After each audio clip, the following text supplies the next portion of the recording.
Hello everyone and welcome back to Java Forever course. Currently we are learning creating questions, and in today's class we will learn about evaluating a Boolean expression.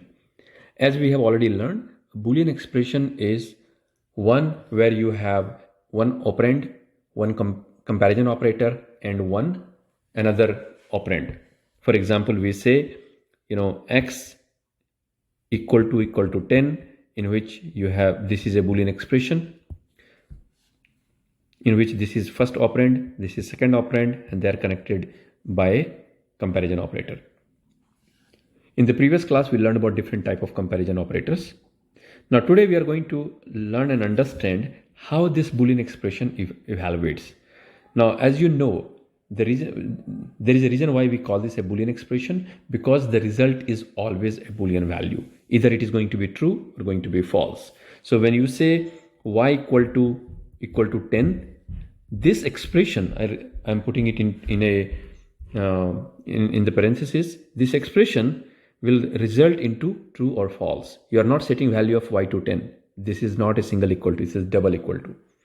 This value is going to be, if when Java evaluates this expression, it will return into a value we can store in a variable. Let's say we call it x. And we know that this is going to be a Boolean. And we have already learned that Boolean is one of the data type in Java. So we'll call this as, Boolean x equal to, and then expression, which is y double equal to 10. Is y equal to 10 or not? That's how I read it. The result is either going to be true or going to be false. Either it is 10 or not 10. Whatever is the result, true or false, is going to be set to a variable called x when this expression evaluates. And that data type of x is naturally a Boolean, because that is what Boolean data type is all about. I can also check if x is equal to true or not. I can say x double equal to true.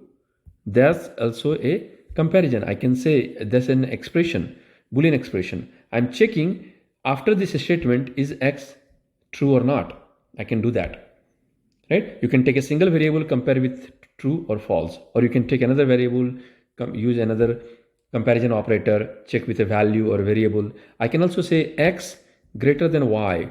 This is another expression. I can say, is x greater than y or not? An answer could be true or false. That's how you create Boolean expressions.